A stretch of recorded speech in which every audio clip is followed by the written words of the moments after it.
Kong Dae-ho pressed his face against the small window of the shuttle and watched the massive ship grow larger before them.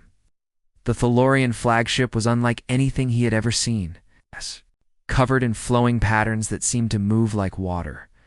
Blue lights pulsed along its hull in a rhythm that reminded him of a heartbeat. "First time seeing one of their ships?" asked Park Jin-woo from the seat beside him. The older man had been Dae-ho's mentor for 3 years, teaching him everything about diplomacy and alien cultures. "It's beautiful," Dae-ho replied, unable to look away. "The pictures in our briefings didn't do it justice." Jin-woo nodded and adjusted his formal uniform.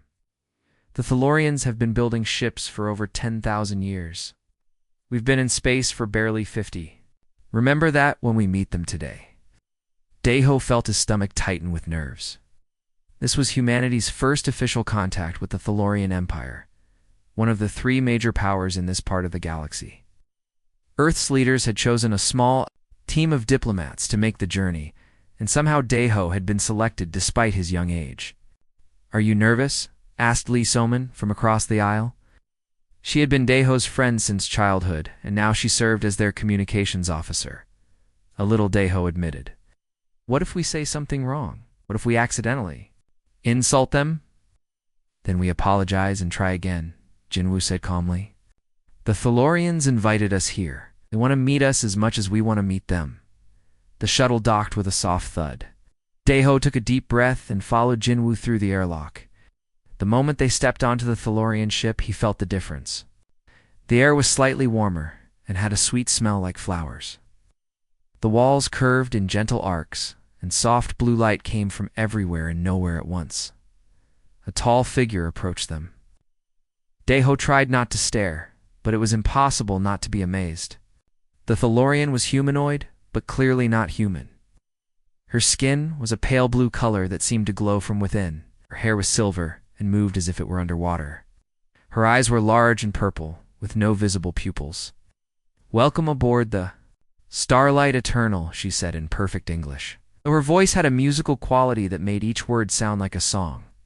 "I am Ambassador Rindle. We are honored by your presence." Jin-woo bowed in the style they had practiced.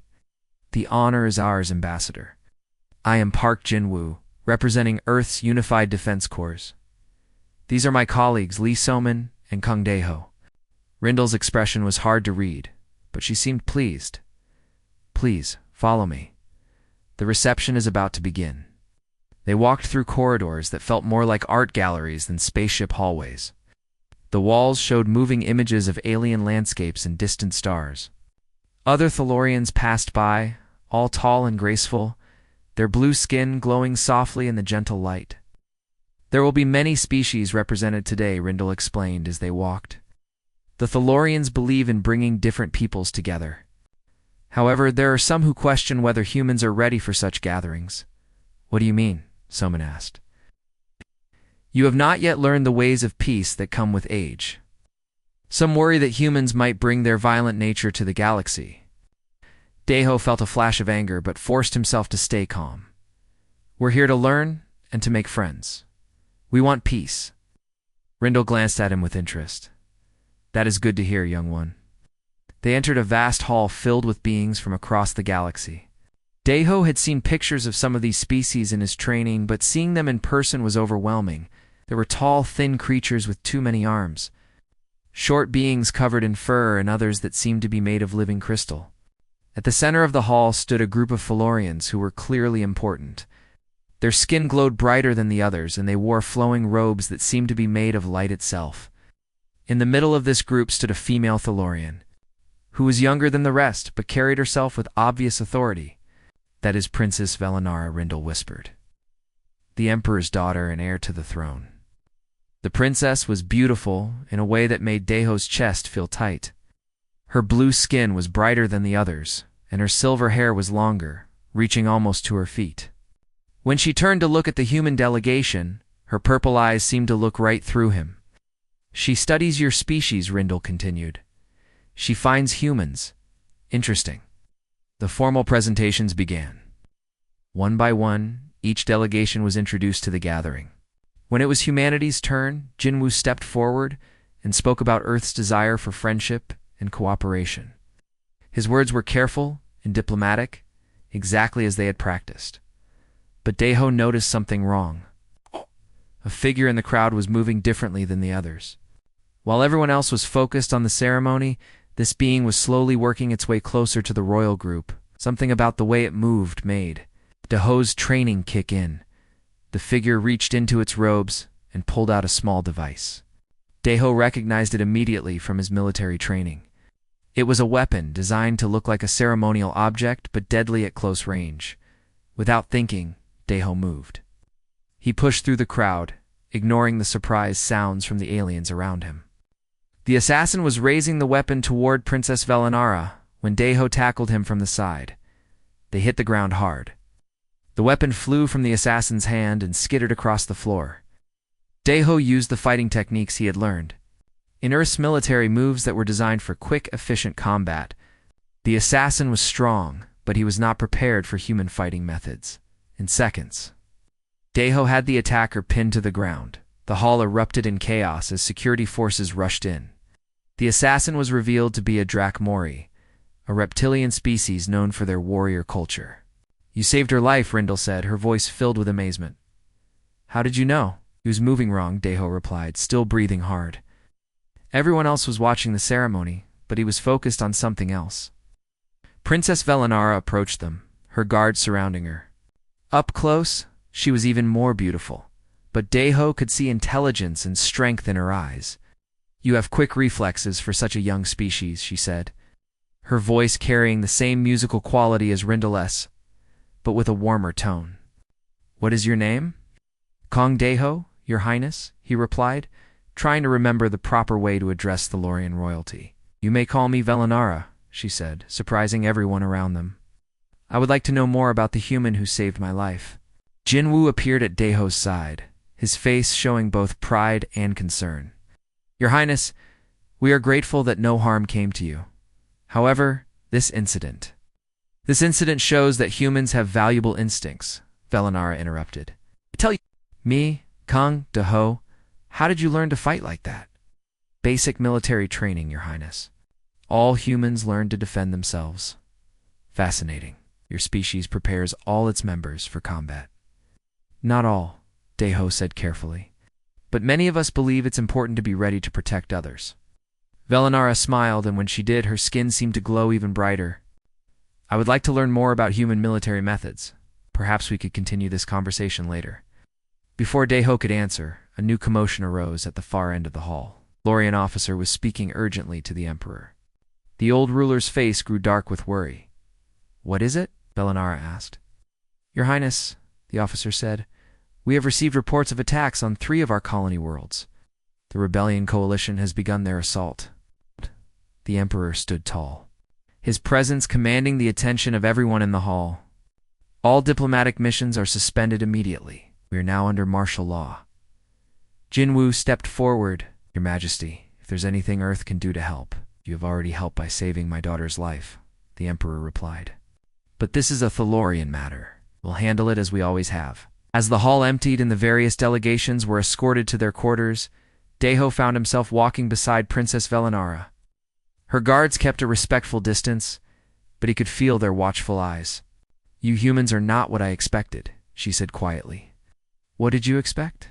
"It's something more primitive, but you saw danger where others did not. You acted without hesitation to protect someone you had never met.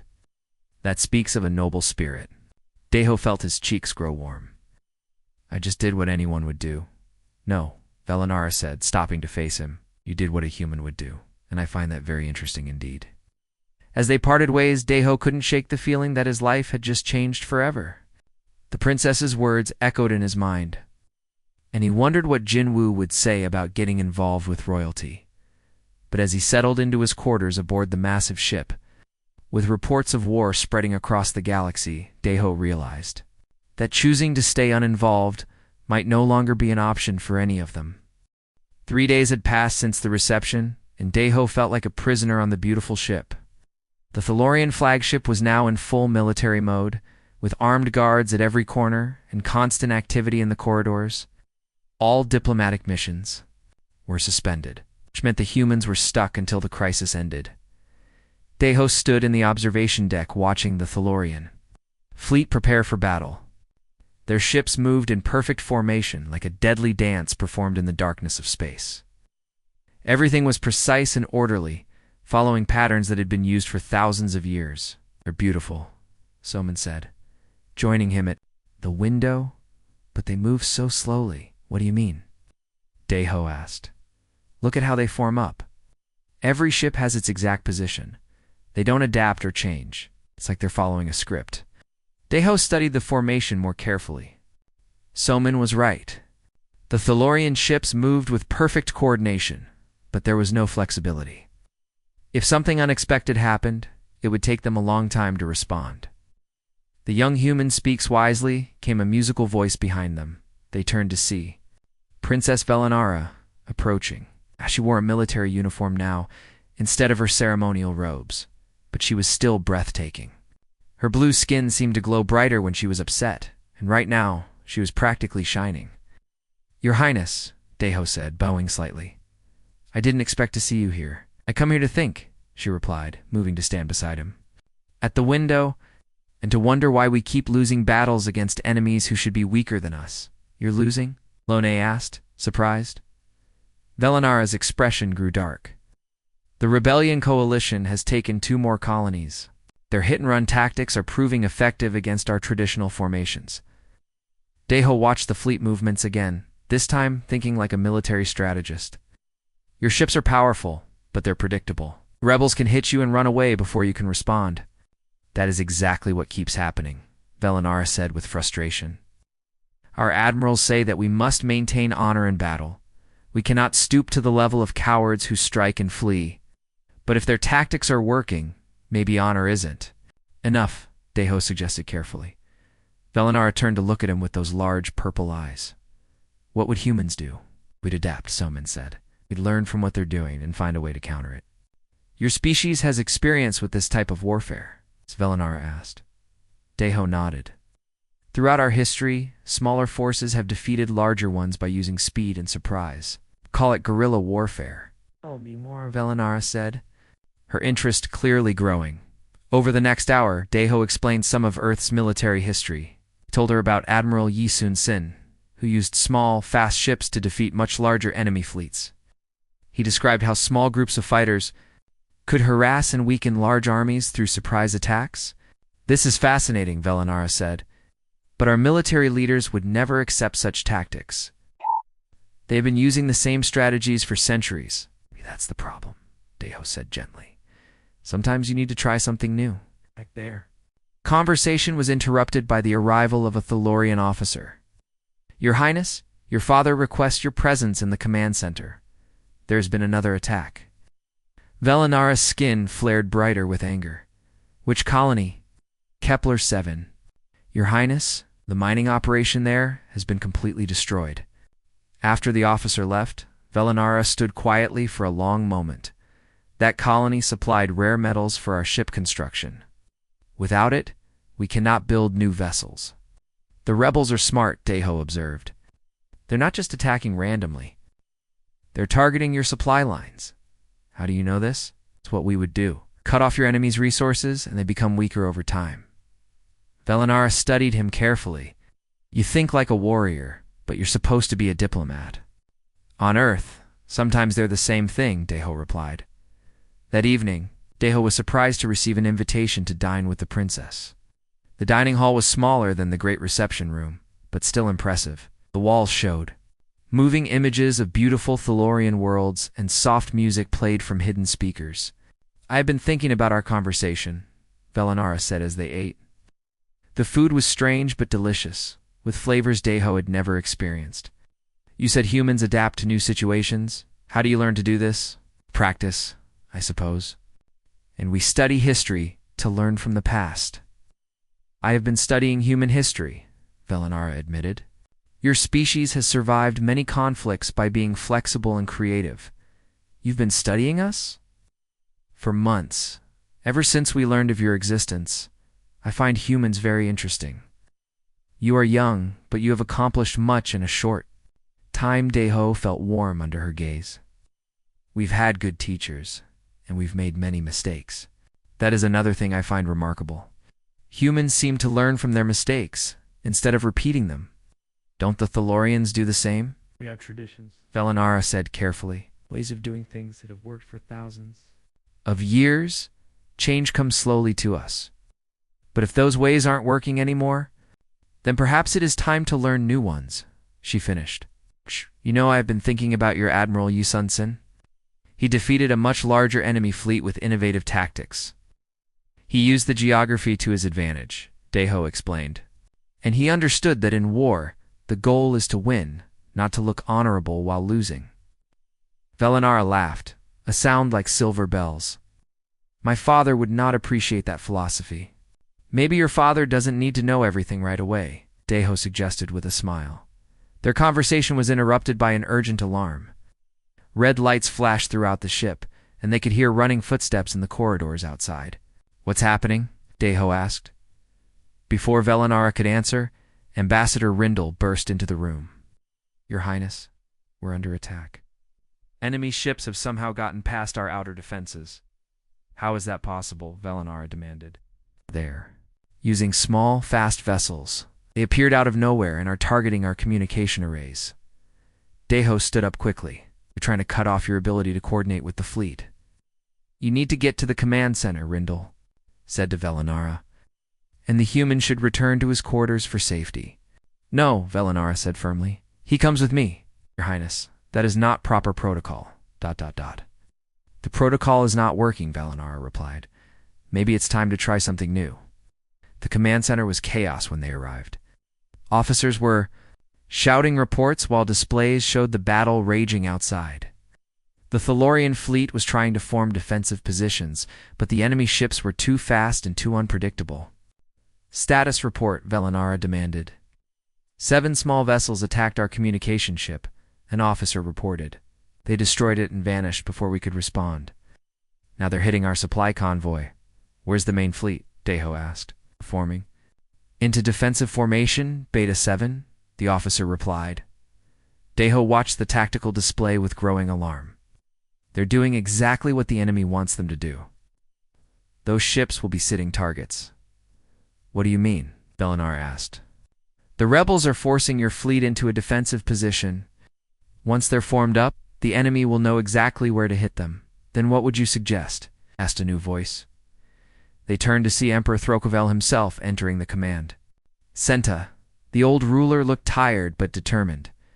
His blue skin was darker than his daughter's, and his silver hair was streaked with gold. Father, Velinara said, bowing. I heard we have a human military advisor, the Emperor said, looking at Deho. What is your assessment of our situation? Deho felt nervous under the Emperor's gaze, but he answered honestly, Your Majesty. Your ships are powerful, but they're being used incorrectly. The enemy is controlling the battle by forcing you to react to their moves. And what would you do instead? Don't form up for defense. Split your fleet into smaller groups and hunt the enemy ships. Use your speed and numbers to overwhelm them. Act. Goes against all our military doctrine? An admiral protested. Your military doctrine is losing, Deho replied respectfully. Sometimes you have to break the rules to win. The Emperor studied the tactical display for a long moment. Show me, he said finally. Working together, Deho and Velinara outlined a new strategy. Instead of rigid formations, the Thalorian ships would operate in small, independent groups. Each group would be fast enough to respond to enemy attacks and strong enough to destroy enemy vessels. It's risky, the Emperor said. If it fails, we could lose the entire fleet. If we don't try something different, we'll lose anyway, Velinara said. The human tactics offer us a chance. Very well, the Emperor decided. We will try this human strategy. But if it fails, the responsibility will be yours, young princess. As the orders went out to the fleet, Deho found himself standing next to Velinara, watching their plan unfold. The Thalorian ships began to break formation, moving in smaller groups as he had suggested. I hope this works, he said quietly. So, do I? Velinara replied. 'Cause if it doesn't, we'll both be in serious trouble. The first enemy attack came within minutes. But this time, instead of sitting in formation waiting to be hit, the Thalorian ships were ready. They moved quickly to surround the attackers, using their superior numbers to overwhelm the smaller enemy force. "It's working," Velinara said with excitement. "This is just the beginning," Deho replied. "The real test will come when they try a larger attack." As if he had predicted it, the displays suddenly showed a massive enemy fleet approaching. General Kexmore had arrived with his main force, ready to finish what the smaller raids had started. "Now we find out if human tactics can really defeat superior numbers," the Emperor said grimly. Deho looked at Velinara, seeing both hope and fear in her purple eyes. "They can," he said with more confidence than he felt. "But only if your people are brave enough to trust them." The battle for the future of the galaxy was about to begin. The battle lasted 6 hours. When it was over, General Kexmore's main fleet was scattered across 3 star systems. And the Thalorian Empire had won its first major victory against the Rebellion Coalition. News of the human-inspired tactics spread throughout the galaxy faster than light itself. Deho stood in the command center. Watching the celebration around him, Thalorian officers were embracing each other, their blue skin glowing brightly with joy. But he felt tired more than victorious. War was never something to celebrate, even when you won. "You look troubled," Princess Velinara said, approaching him. She had commanded one of the new fast attack groups during the battle and had performed brilliantly. "I'm glad we won," Deho replied. "But I keep thinking about all the ships we destroyed. There were people on those vessels." "They were enemies," Velinara said, but her tone was gentle. "They chose to follow Kexmore. I know, it's just where I come from, we try to find ways to end conflicts without so much death. That is another thing I find remarkable about humans," Velinara said. "You can be fierce warriors, but you do not enjoy killing." "War should be the last choice, not the first," Deho said. "But sometimes people don't give you another option." Emperor Throkaville joined them, his face showing pride and relief. "Young human, you have given us a great victory today. The Empire owes you a debt. I'm just glad we could help, Your Majesty." The Emperor laughed. "You revolutionized our entire military strategy in a single day. My admirals are calling it the greatest tactical innovation in 1,000 years. Deho felt embarrassed by the praise. "I just suggested some ideas from Earth's history. Ideas that saved countless lives," the Emperor said. "But I fear this victory may have made you and your people targets." "What do you mean?" General Kexmore escaped with part of his fleet. "He will not forget that humans helped defeat him. And there are others in the galaxy who may see your tactical abilities as a threat. We never meant to become enemies with anyone. We just wanted to make friends." "That is the price of being effective in war," the Emperor said sadly. "Those who can fight well must always watch for new enemies." Over the following days, reports came in from across the galaxy. The human involvement in the battle had caused reactions everywhere. Some species were impressed and wanted to learn more about Earth's military methods. Others were worried about humanity's potential for violence. Most concerning were the reports from the Rebellion Coalition. General Kexmore had declared that all humans were now primary targets.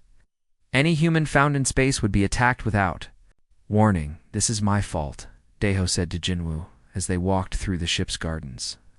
"I should have stayed out of their military planning." "You did what you thought was right," Jinwu replied. "And you've probably saved thousands of lives today. But you're right that this complicates things for Earth." "What do you mean?" Commander Cho Hyonsik sent a message this morning. "The Galactic Council is watching our involvement here very carefully.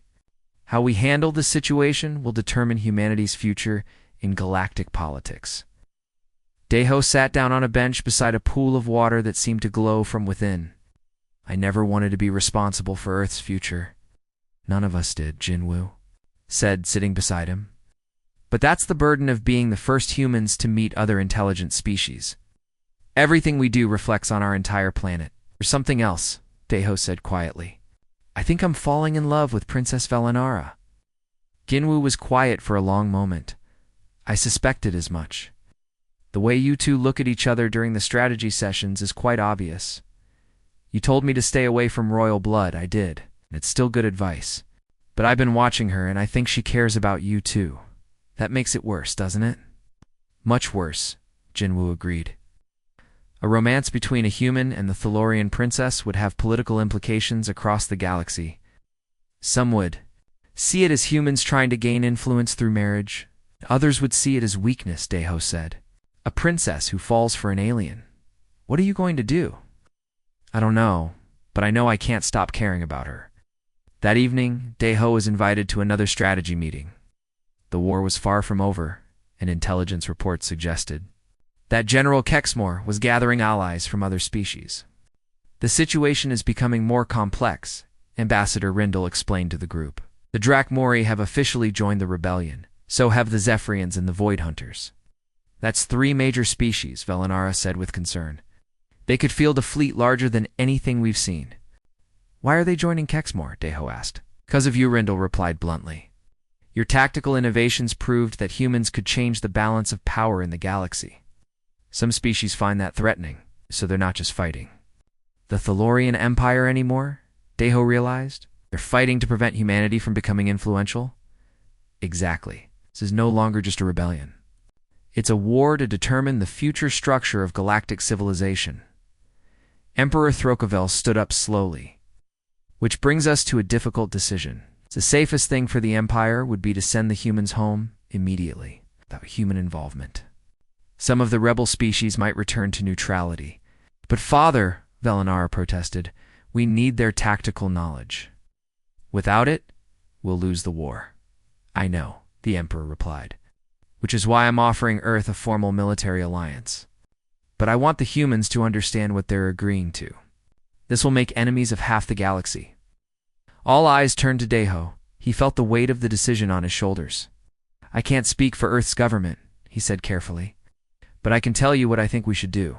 Go ahead, D, Emperor said. Bullies don't stop when you give them what they want, Deho said. They just ask for more.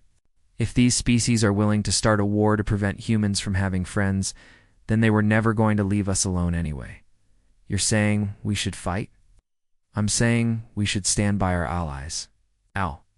The Thalorians welcomed us as friends. We won't abandon you now. Velinara's skin glowed brightly, and she looked at Deho with obvious pride. My father, I believe we have our answer. Very well, the Emperor decided. We will send a formal request to Earth for a military alliance. But first, we need to prepare for the next phase of this war.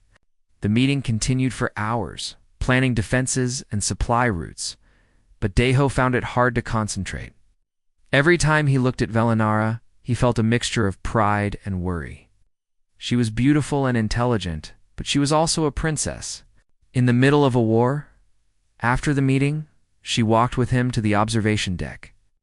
The stars outside looked peaceful, but Deho knew that somewhere in that darkness, enemy fleets were gathering. Are you afraid?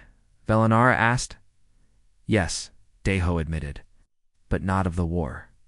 I'm afraid of what it might cost. What do you mean? People we care about could get hurt or killed, and I'm afraid that all this fighting might change us into something we don't want to be. Velinara moved closer to him. You think very deeply for a warrior. I'm not really a warrior. I'm just someone who doesn't want to see good people get hurt. That may be the best kind of warrior, she said softly. They stood together in comfortable silence, watching the stars. Deho wanted to tell her how he felt, but he knew it would only make things more complicated. There's something I need to tell you, Velinara said suddenly. What is it? My father is considering a political marriage for me. An alliance with Prince Torgan of the Crystalline Consortium could bring their fleets to our side. Deho felt like he had been punched in the stomach. I see. I haven't agreed to anything yet, she said quickly, but the pressure's growing. My people need allies, and marriage is often the price of alliance. Your duty is to your people, Deho said, trying to keep his voice steady. I understand that. Do you? She asked, turning to face him. Because I'm not sure I understand it myself anymore. What do you mean? I mean that I've been thinking about things differently since I met you, about duty and honor and what it means to serve your people. Maybe sometimes the best way to serve them is to choose your own path. Deho looked into her purple eyes and saw the same conflict he felt. Velinara, I know it's complicated, she said, and I know it could cause problems for both our peoples. But I also know that I care about you more than I should. I care about you too, Deho said, more than I ever thought possible. Then we have a problem, she said with a sad smile. Yes, Deho agreed. We do. Their moment was interrupted by Soman's voice over the communication system. All senior staff to the command center immediately. We have incoming priority messages from Earth. As they hurried back to the command center, Deho wondered what news awaited them. Whatever it was, he knew that their lives were about to change again. The war was spreading. And somewhere in the darkness between the stars, enemies were gathering. But for the first time since arriving on the Thalorian ship, Deho felt like he wasn't facing the future alone, even if that future was more dangerous than anything he had ever imagined. The message from Earth was brief but clear. Commander Cho Hyun-sik appeared on the main screen, his face serious and tired. Behind him, Deho could see the familiar sight of Earth's orbital command station. To all human personnel aboard the Thalorian flagship, Cho said, Earth's government has voted to accept the military alliance with the Thalorian Empire. Effective immediately, we are officially at war with the Rebellion Coalition. A cheer went up from the Thalorian officers in the command center, but Cho wasn't finished. However, our intelligence services have discovered troubling information. The rebellion is no longer just about Thalorian politics. General Kexmore has convinced 3 major species that humanity represents a threat to galactic stability. They're calling for our complete removal from space. The cheering stopped. Emperor Throkavel stepped forward. What does this mean, Commander? Means this war is now about survival, Cho replied. For both our species. We're sending reinforcements, but it will take time for our fleets to reach you. Until then, you're on your own. How many ships? Velinara asked. Everything we can spare? 12 cruisers and 40 escort vessels. It's not much compared to what you're facing, but our ships are fast, and our crews are well trained. After the transmission ended, the command center fell into grim planning mode. Intelligence reports showed that the Rebellion Coalition was gathering, the largest fleet in galactic history. Nearly 2,000 ships from 4 different species, all united in their goal to crush the human Thalorian alliance. We'll be outnumbered 10-1, Admiral Hector said grimly. Numbers aren't everything, Deho replied. But they do matter when the difference is that large. What would you suggest? The Emperor asked. We can't win a direct battle, Deho said honestly. But we might be able to avoid one until our reinforcements arrive. You mean retreat? Admiral Hector sounded offended. I mean strategic movement. We pick our battles carefully and force them to split their forces. The human is right, Velinara said. Our honor means nothing if we're all dead. Over the next week, Deho found himself working closely with Velinara to plan their survival strategy. They spent long hours in the tactical rooms, studying star charts and supply routes. It was hard to focus on military planning when he was constantly aware of her presence beside him. You're distracted, she said, during one late-night session. Sorry, I was thinking about the marriage proposal. Velinara's skin dimmed slightly. Prince Torgan arrived yesterday.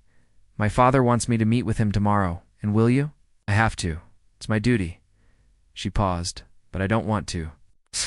Why not? Political marriages are common among royalty. Aren't they? They are.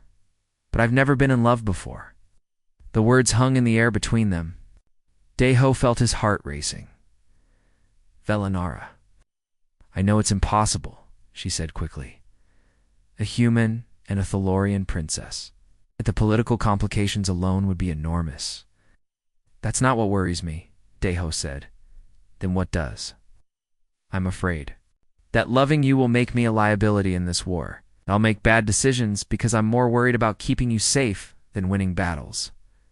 Velinara moved closer to him. I'm afraid that marrying for politics will make me hate myself for the rest of my life. They were standing very close now. Deho could smell the sweet scent that all Thalorians carried, and he could see his reflection in her large purple eyes. What are we going to do? He asked softly. I don't know, she replied. But I know I don't want to pretend that I don't care about you. Before either of them could think better of it, they kissed. It was strange and wonderful and completely impossible. Her lips were warm, and when they touched, her skin glowed brighter. When they finally separated, both of them were breathing hard. That was a mistake, Velinara said, but she didn't sound like she meant it. Probably, Deho agreed. But I'm not sorry. Neither am I. Their moment was interrupted by an urgent alarm. Red lights flashed throughout the ship and they could hear running feet in the corridors.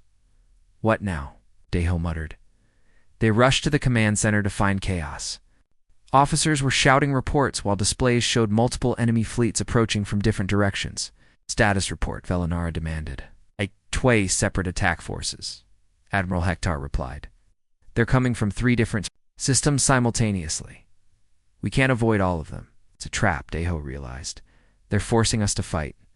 Can we retreat? The Emperor asked. Not without abandoning the mining colonies in this sector, Hector replied. Those colonies supply 70% of our military materials. Then we fight, Velinara said firmly. Against 3 fleets? Jinwu asked. That's suicide. Maybe not, Deho said, studying the tactical display. What if we don't try to? Fight all 3 at once, explained the Emperor ordered. We split our own fleet into 3 groups. Each group hits 1 enemy fleet and then retreats. We fight 3 separate battles instead of 1 big one. That's even more dangerous, Admiral Hector protested. If any one of our groups is destroyed, we lose 1/3 of our fleet. And if we fight them all together, we lose everything, Deho countered. The human has a point, Velinara said. At least this way we have a chance. I'll lead one of the groups, she continued. Absolutely not, the Emperor said. It's too dangerous. Father, I'm one of your best tactical commanders. And I understand human strategies better than anyone except Deho himself. Then I'm going with her, Deho said. You're not a military officer, Admiral Hector pointed out. No, but I'm the one who developed these tactics. Someone needs to make sure they're executed properly. The Emperor looked back and forth. Between his daughter and the young human? This is madness. This whole war is madness, Velinara replied. But we're going to win it anyway. 3 hours later, Deho found himself aboard a Thalorian cruiser, preparing for his first real space battle. The ship was smaller than the flagship, but still impressive. The walls curved gracefully, and the same soft blue light filled every corridor. Are you nervous? Velinara asked. She wore full battle armor now, which made her look both beautiful and deadly. Terrified, Deho admitted. I've never been in a space battle before. Neither have I as a commander. We'll learn together. Not very reassuring, Velinara smiled. Would you prefer comfortable lies? Actually, no. I like that you're honest with me. Good, because I have something else to tell you. If we survive this battle, I'm going to refuse the marriage proposal. Deho felt his heart skip.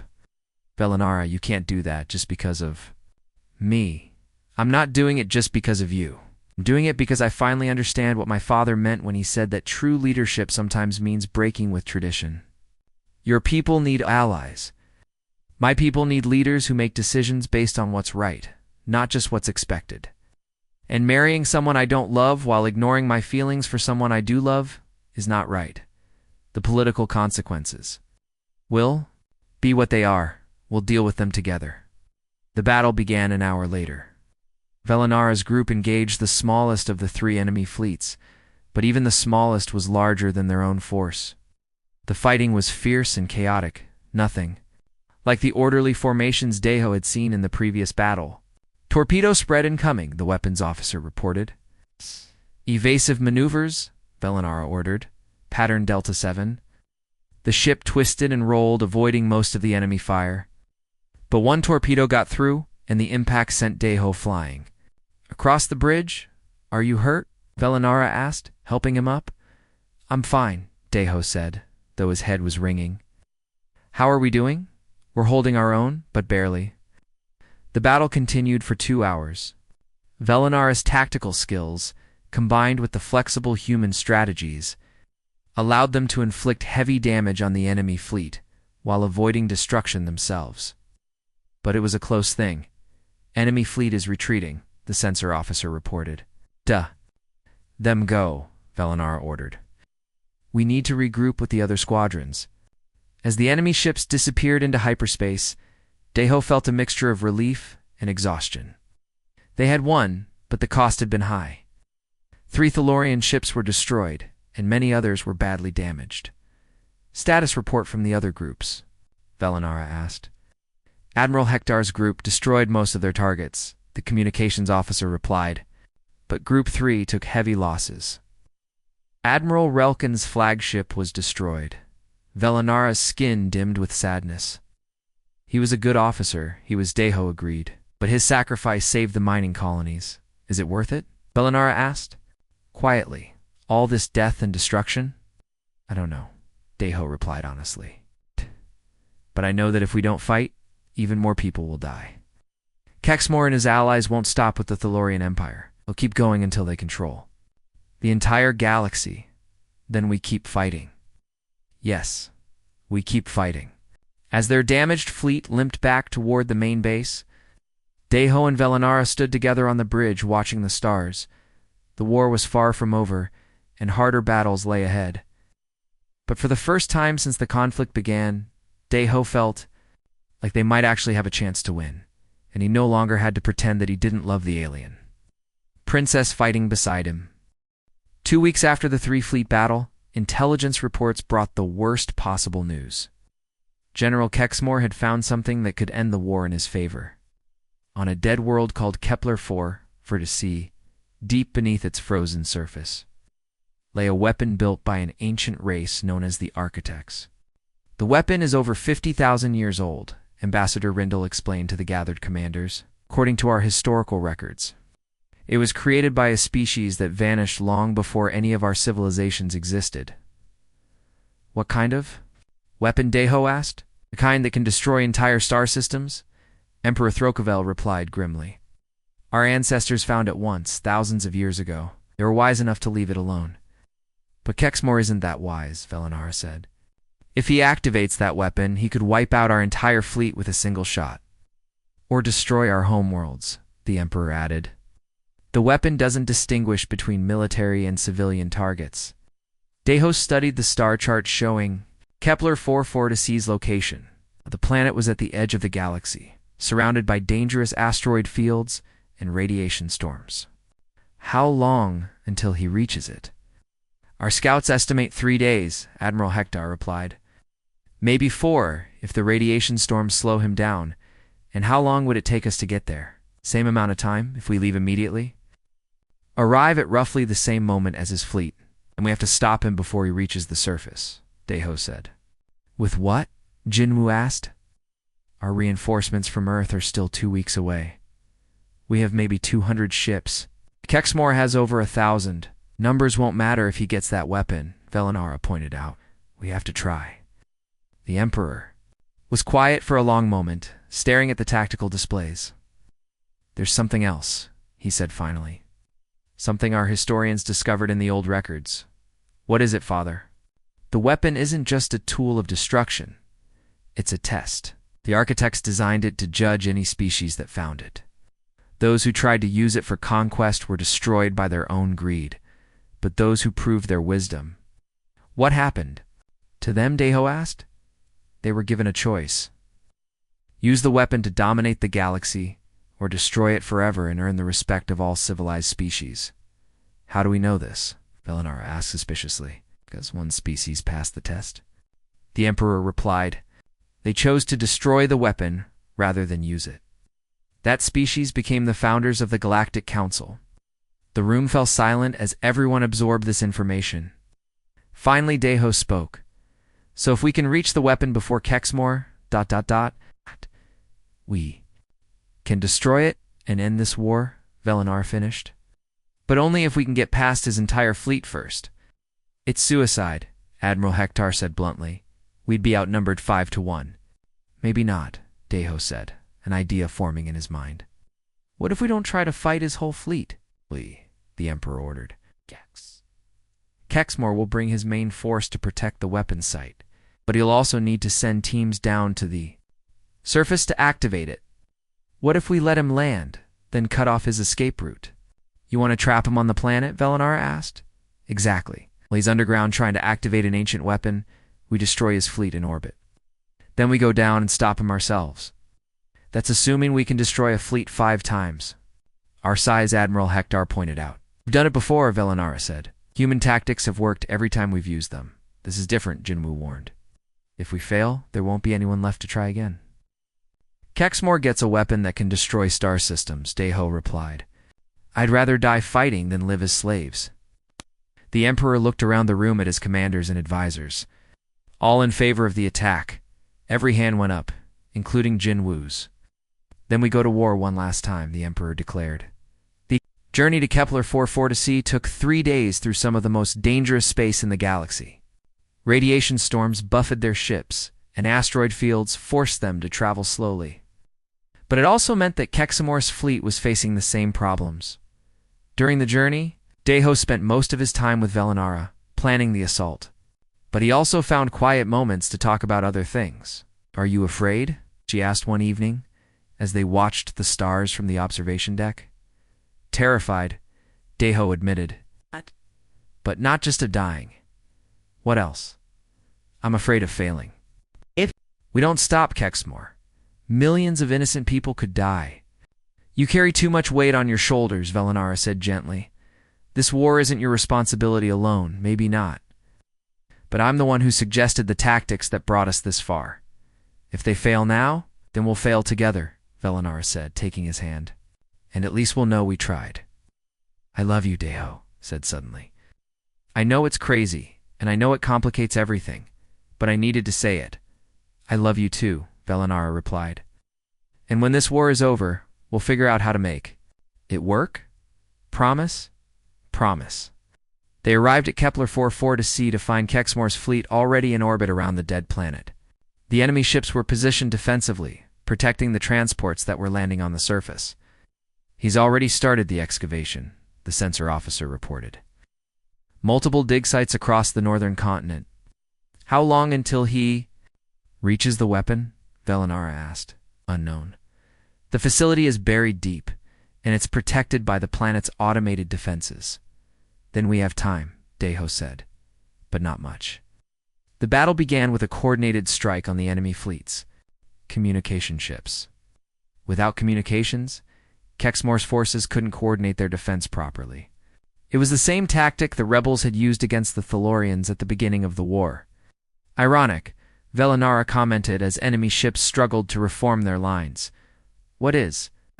We're using their own tactics against them. The best teachers are often your enemies, Deho replied. The battle raged for hours. The human Thalorian fleet used hit-and-run tactics, striking fast and hard before retreating. Slowly, they whittled down the enemy numbers while avoiding major losses themselves. But it wasn't enough. Even with their tactical advantages, they were still outnumbered.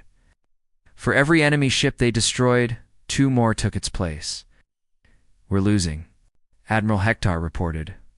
We can't keep this up much longer.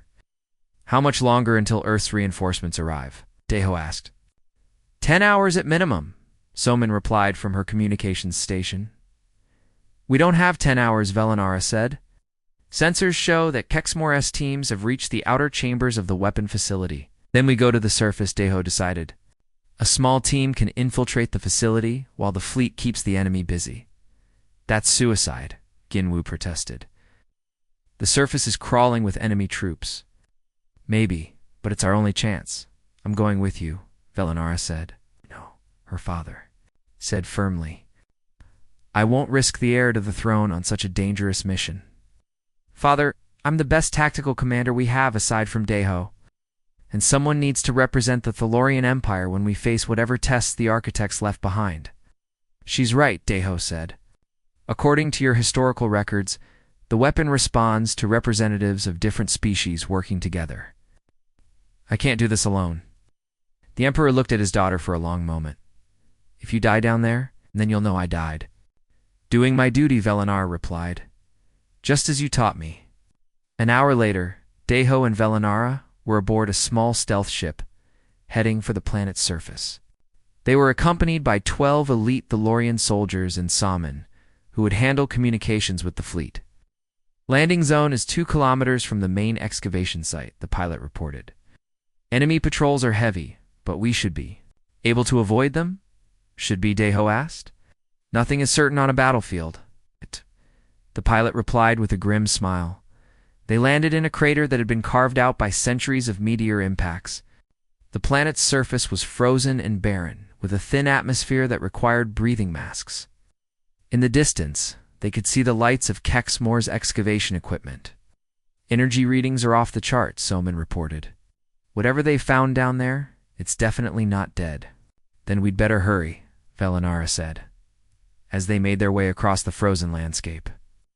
Deho couldn't shake the feeling that they were walking into something far more dangerous than just an ancient weapon. The architects had been gone for 50,000 years, but their technology was still active. What kind of test had they designed? And what would happen if he and Velinara failed it? Contact ahead, one of the soldiers whispered. Enemy patrol, 12 members. Take them out quietly, Velinara ordered. The Thalorian soldiers moved like ghosts across the frozen ground. Within minutes, the enemy patrol was eliminated without raising an alarm. Entrance to the facility is just ahead, Soman reported. There are at least 50 enemy troops guarding it. Any back entrances? Deho asked. Not that we can detect. But there are some natural cave systems that might connect to the facility. Then that's our way in, Velinara decided, as they climbed down into the dark caves beneath Kepler-4 for 2C's surface. Deho wondered if they were descending towards salvation or doom. The only thing he knew for certain was that the fate of the galaxy now rested in the hands of a human diplomat and an alien princess, who had learned to love each other across the vast distances between the stars. Behind them, the battle for control of the sky continued. Ahead of them lay the greatest test their two species had ever faced, and somewhere in the darkness below, an ancient weapon waited to judge whether they were worthy of the galaxy they were fighting to protect. The ancient corridors beneath Kepler-4 to see were unlike anything Deho had ever seen. The walls were made of a dark metal that seemed to absorb light, and strange symbols glowed softly along the ceiling. The air was warm despite the frozen surface. Above, and it carried a faint humming sound that seemed to come from everywhere at once. These passages are older than our entire civilization, Velinara whispered as they moved through the tunnels. The architects built this place when our ancestors were still learning to make fire. It's still working, Soman added, checking her scanner. The energy readings are incredible. Whatever powers this place, it's not like any technology. We know. They followed the tunnel system for over an hour, moving carefully to avoid the enemy patrols above. Finally, they reached a massive chamber carved from the living rock. In the center stood a structure that took Deho's breath away. The weapon was beautiful and terrible at the same time. It rose from the floor like a crystal tree, its branches reaching toward the ceiling 50 meters above. Each branch ended in a node that pulsed with soft blue light, and the entire structure hummed with barely contained power. By the stars, Velinara breathed. It's magnificent. But they weren't alone in the chamber. General Kexmore stood before the weapon with a dozen of his best warriors. The Drakmori general was tall and covered in dark scales, with yellow eyes that burned with hatred. When he saw the human Thalorian team enter the chamber, he bared his fangs in what might have been a smile. The young princess and her pet human, Kexmore, hissed, "How convenient. You can watch as I claim the power to reshape the galaxy." "Don't understand what that weapon is," Deho called out, keeping his rifle trained on the general. "It's not just a tool of destruction. It's a test. A test of what?" "Wisdom," Velinara replied. "The architects built it to judge any species that found it. Those who tried to use it for conquest were destroyed." Kexmore laughed, a harsh sound that echoed through the chamber. "Thalorian superstition. This is simply the most powerful weapon ever created, and now it belongs to me." "The historical records are clear," Velinara insisted. "Only those who prove their wisdom can control it safely. And I will prove my wisdom by using it to end this foolish war," Kexmore replied, "starting with your pathetic alliance." The general turned back to the weapon and placed his clawed hands on a panel at its base. Immediately, the crystal structure began to glow brighter. The humming sound grew louder, and the symbols on the walls began pulsing in rhythm with the weapon's energy. But something was wrong. Instead of responding to Kexmore's commands, the weapon seemed to be fighting him. The general's face twisted with effort as he tried to force the ancient technology to obey him. "It's not working," one of his warriors said nervously. "It requires a representative from a different species," Velinara realized. The architects designed it so that no single race could activate it alone. Then you will help me, Kexmore snarled, drawing his sidearm and pointing it at her. Touch the secondary control panel, or I will kill your human pet. Don't do it, Deho warned. If he gets control of that weapon, millions will die. And if I don't, you'll die right now, Velinara replied. I can't let that happen. But as she stepped toward the weapon, something unexpected happened. The crystal structure suddenly flared with brilliant light, and a new voice filled the chamber. It spoke in a language none of them recognized, but somehow they all understood. Its meaning. 2 species approach the test, the voice said. One seeks power for conquest. One seeks wisdom for protection. The choice will determine the fate of both. The chamber around them changed. The walls became transparent, showing views of space where the battle between the fleets continued to rage. They could see Thalorian and human ships fighting desperately. Against overwhelming odds, behold the price of war, the voice continued. See how hatred destroys both the victor and the defeated. New images appeared showing worlds burned by ancient conflicts. Civilizations that had destroyed themselves in their quest for power. Species that had vanished because they chose conquest over cooperation. The weapon can end this suffering, the voice said. But only if it is used wisely. Those who seek to dominate will be consumed by their own ambition. Those who seek to protect will be granted the power to heal. Kexmore stared at the images. With growing fury, I don't want to heal anything. I want to rule. Give me the power to crush my enemies. And there's your answer, the voice replied sadly. The crystal weapon began to pulse faster. But instead of directing its energy outward, it began drawing power from Kexmore himself. The general screamed as his life force was pulled into the ancient device. This is the fate of all who seek power for its own sake, the voice explained. As Kexmore's warriors backed away in terror, they become fuel for the very force they tried to control. Within moments, Kexmore was gone, absorbed into the weapon's crystal matrix. His warriors fled in panic, leaving Deho and Velinara alone. With the ancient intelligence, now comes the true test, the voice said. You have seen the fate of those who choose poorly. What choice will you make? The weapon's control panels glowed invitingly. Deho could feel the immense power contained within the crystal structure. With it, he could end the war instantly, could force peace on the galaxy, and ensure that humanity would never be threatened again. But he could also see Velinara watching him, trust and love shining in her purple eyes. She believed in him too. Make the right choice. Choose to destroy it, Deho said firmly. Are you certain? The voice asked. With this power, you could rule the galaxy in peace and justice. No one should have that much power, Velinara said, moving to stand beside Deho. Not humans, not Thalorians, not anyone. True peace can only come from cooperation, not domination. Even if it means your enemies might rebuild and threaten you again? Even then, Deho replied. We'll face those challenges when they come together. Then you have passed the test, the voice said with obvious approval. Place your hands on the destruction panel, both of you. The weapon will be unmade, and its power will be scattered harmlessly across the galaxy.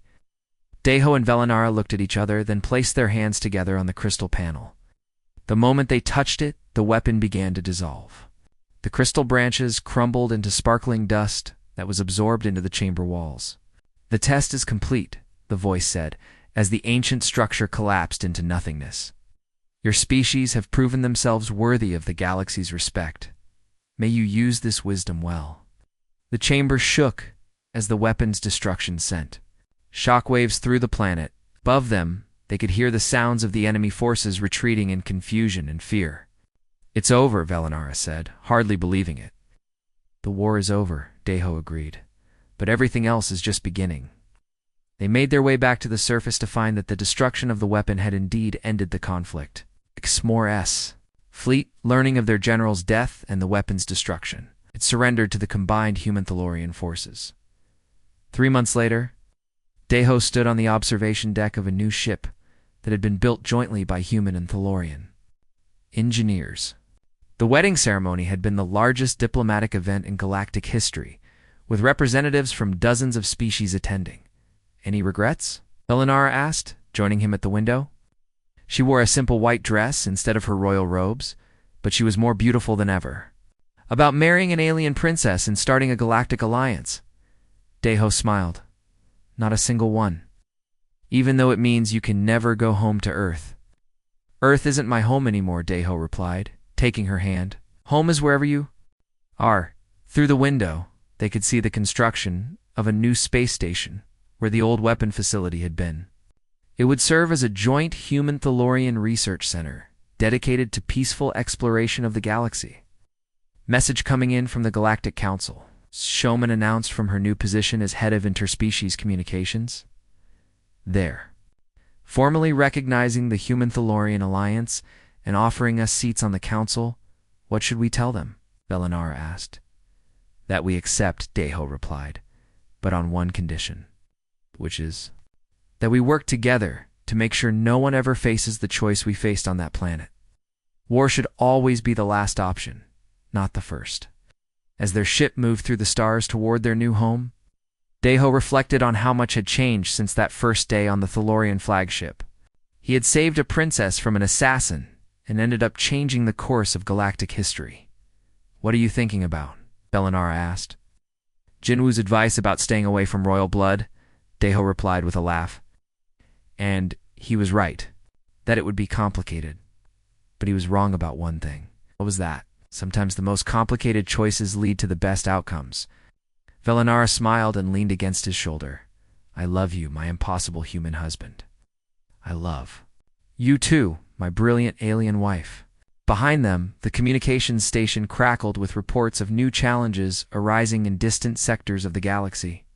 Pirates attacking trade routes, border disputes between minor species, it's the usual problems that came with governing a vast and diverse collection of worlds.